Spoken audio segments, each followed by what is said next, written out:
At 1:23 a.m. on April the 26th, 1986, a Soviet nuclear reactor exploded. The director of the plant sent Moscow a radiation reading 200 times lower than the real number. He knew the real number. His own dosimeter had gone off scale. He sent the lower number anyway, because the real number was a number the Soviet system did not have a way to process. This video is about what happened in the next 24 hours and why almost everything the people inside Chernobyl were told that morning was wrong. At 1:23 a.m. on April the 26th, 1986, reactor number 4 at the Chernobyl nuclear power plant exploded. The explosion released radiation equivalent to 400 times the atomic bomb dropped on Hiroshima. The Soviet government's official statement, issued 3 days later, described the event as an accident at a nuclear power station that had been brought under control. The first telegram sent to Moscow by the plant director Viktor Bryukhanov at 4 in the morning, 3 hours after the explosion, reported a radiation level of 3.6 Röntgen per hour. The actual level at the reactor site was 30,000 Röntgen per hour. The difference between those two numbers is not a measurement error. Brukhanov's own dosimeter had gone off scale. He knew the instrument was not reading correctly. He sent the lower number anyway, because the lower number was a number the system he worked within could process, and the real number was not. This is a video about what the first 24 hours after the explosion actually looked like from inside, not the HBO version, which is excellent and largely accurate, but which compresses and dramatizes events that in reality unfolded with a bureaucratic slowness that is more disturbing than any dramatization. But the version where the firefighters who arrived first were not told they were responding to a nuclear emergency, where the doctors treating the first casualties were not told what they were treating, where the city of Pripyat, with its 49,000 residents, went to sleep and woke up and went to work and sent their children to school, while the reactor 4 kilometers away was open to the sky. You are in Pripyat. It is 1:23 a.m. Something has just happened that the system you live inside does not yet have a way to tell you about. First, you need to understand what Chernobyl was and what it represented, because the context shapes everything that followed the explosion. The Chernobyl nuclear power plant, officially the Vladimir Lenin nuclear power plant, was one of the largest and most powerful nuclear facilities in the Soviet Union, located in the Ukrainian Soviet Socialist Republic, approximately 104 kilometers north of Kyiv.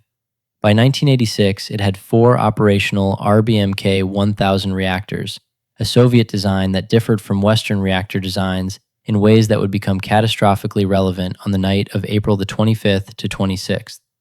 A 5th and 6th reactor were under construction.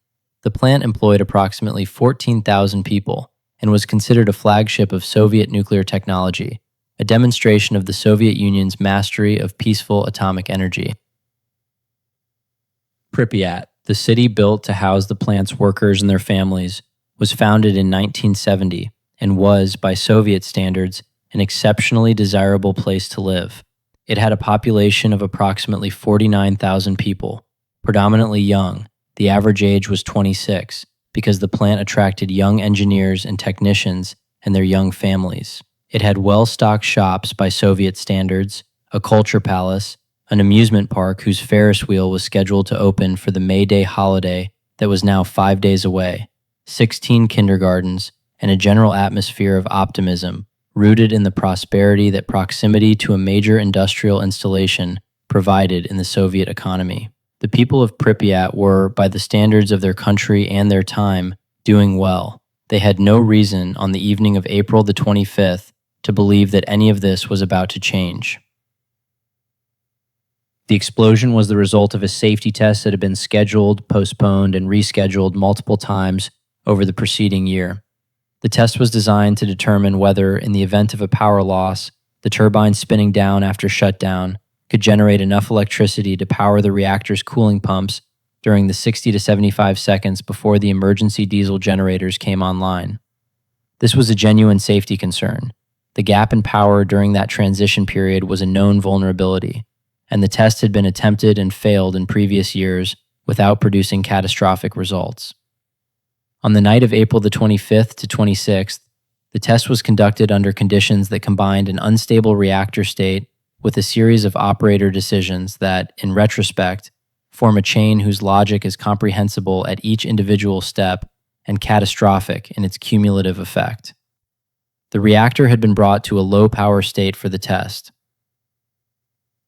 During a hold period imposed by the Kyiv grid controller, who needed the plant to keep producing power during peak demand before the test could proceed, the reactor drifted to an extremely low and unstable power level.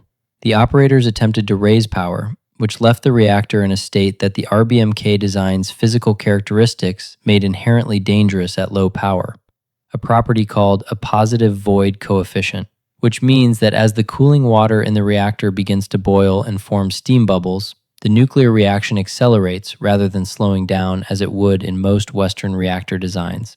The operators, under pressure to complete the test after the long delay, proceeded. At 1:23 a.m. and 40 seconds, a test button was pressed to insert the control rods. The design of the rbmk control rods meant that in certain conditions, their insertion actually caused a brief surge in reactivity before shutting the reaction down. In the unstable state the reactor was in, that surge was enough. The power spiked to approximately 30,000 megawatts, 10 times the reactor's maximum design capacity, in approximately 3 seconds. 2 explosions followed. The first was a steam explosion. The second, whose exact nature, whether it was a nuclear excursion, a second steam explosion, or a hydrogen explosion, remains a subject of technical debate among nuclear physicists to this day, destroyed the reactor building and ejected the reactor's contents into the atmosphere. The firefighters from Chernobyl Fire Station No. 2 arrived at the plant within minutes of the explosion, responding to a call that described a fire on the roof of the reactor building. They were not told it was a nuclear emergency. The dispatcher who received the initial call from the plant did not describe it as a nuclear emergency because the person calling did not describe it in those terms, and the person calling did not describe it in those terms because the Soviet institutional framework for processing what had actually happened did not yet exist at 1:30 in the morning of April the 26th. The firefighters arrived without dosimeters, radiation measurement instruments, because the call was for a fire, and dosimeters were not standard equipment for a fire call. Some accounts indicate that the station did have dosimeters, but that they were locked in a safe and the person with the key was not immediately available. The firefighters who arrived first, who climbed onto the roof of the reactor building and stood in the rubble of the explosion, working to prevent the fire from spreading to the other reactor units, were receiving radiation doses that the instruments later used to reconstruct their exposure, calculated at levels capable of causing death within weeks. Major Leonid Telyatnikov, the fire chief who coordinated the initial response, later described the scene on the reactor roof as unlike anything in his training or experience. The graphite from the reactor core, blocks of graphite moderator that had been ejected by the explosion, was scattered across the roof, glowing in the dark with the heat of their own radioactivity.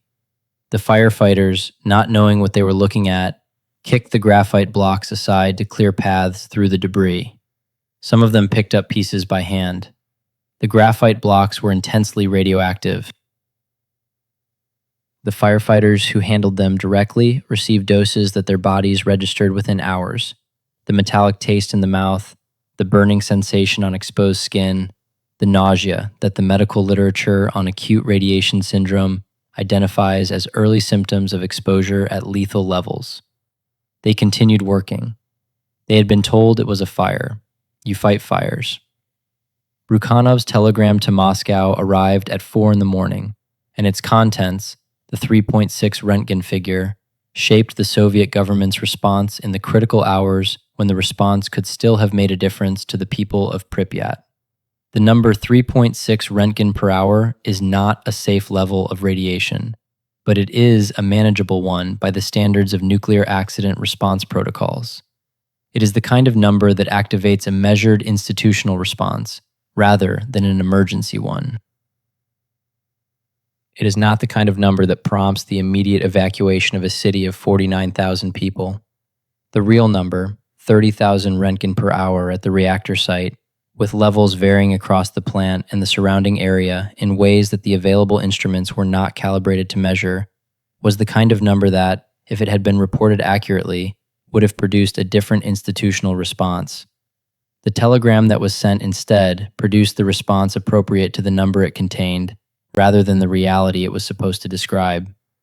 The government commission that arrived from Moscow on the morning of April the 26th, led by Boris Sherbina, deputy chairman of the Council of Ministers, received briefings from plant management that reflected the same information environment as the telegram.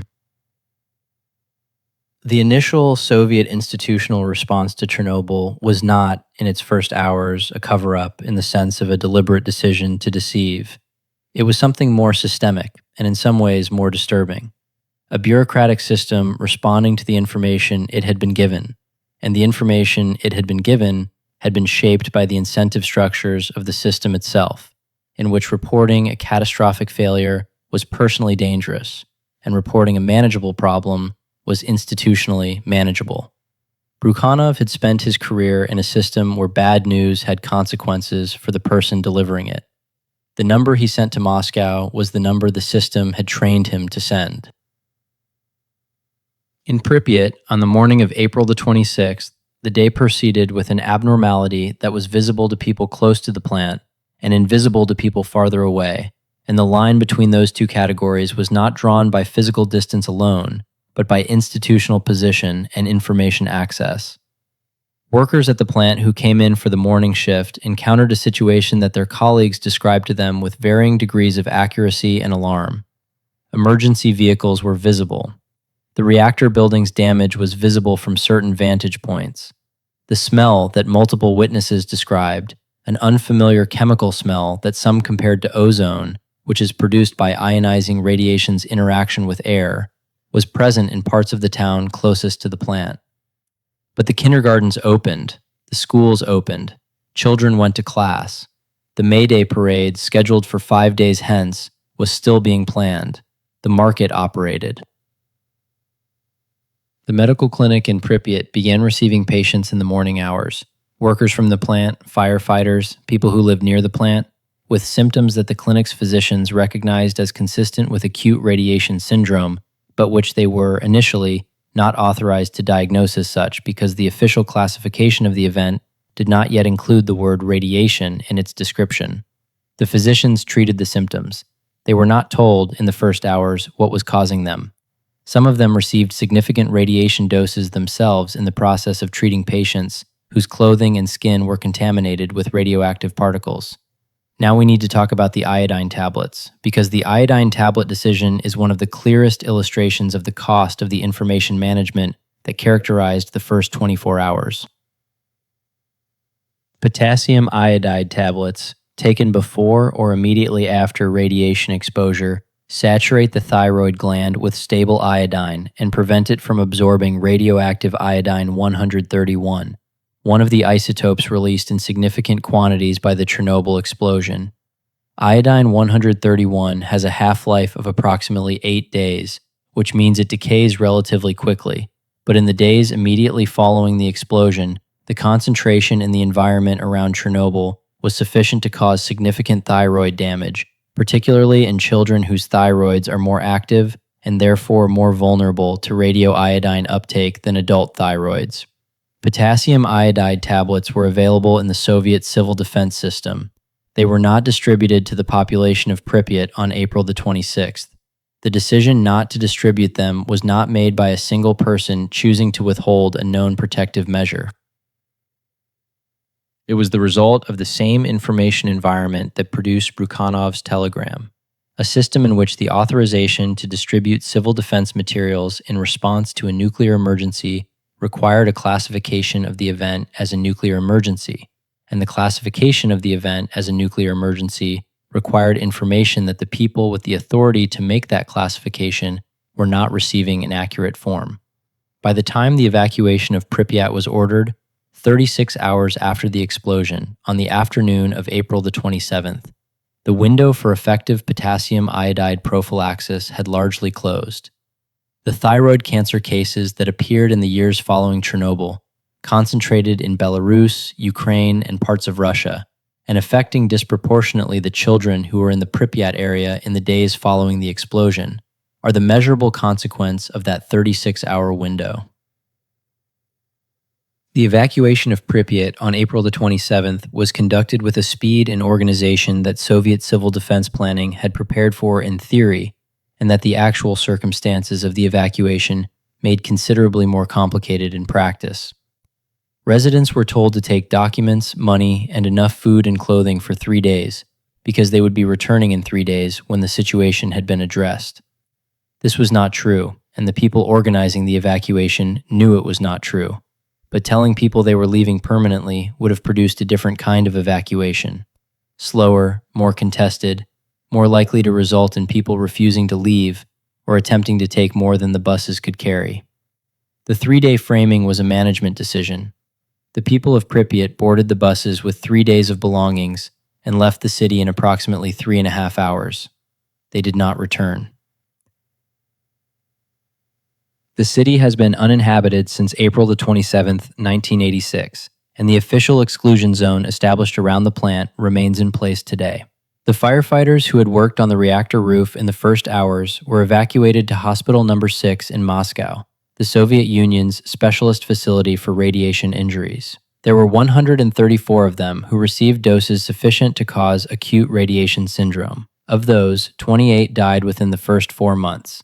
The firefighters and plant workers who had been closest to the open reactor in the first hours. Their deaths were documented by the medical team at Hospital No. 6, led by Dr. Angelina Guskova, whose clinical records of the Chernobyl acute radiation syndrome cases remain the most comprehensive documentation of the medical consequences of high-dose radiation exposure in human beings ever compiled.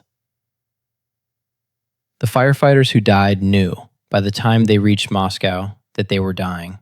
Several of them had been told by the physicians treating them.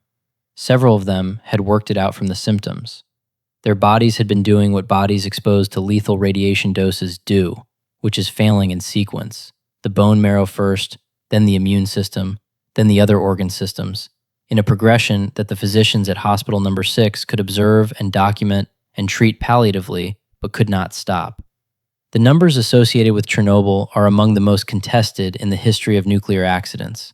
Contested not because the basic facts are in dispute, but because the methodology for counting certain categories of harm, particularly the long-term cancer deaths attributable to radiation exposure across the affected population, involves assumptions and models that produce substantially different results depending on the approach used. The confirmed direct deaths, the 28 acute radiation syndrome fatalities in the months following the accident, plus 2 deaths from the explosion itself, are not contested. The long-term deaths are. The World Health Organization's estimates, based on the linear, no-threshold model of radiation risk, project approximately 4,000 additional cancer deaths among the approximately 600,000 people most heavily exposed. Greenpeace and some independent researchers have argued for figures in the tens of thousands or higher, based on different modeling assumptions and a broader definition of the affected population.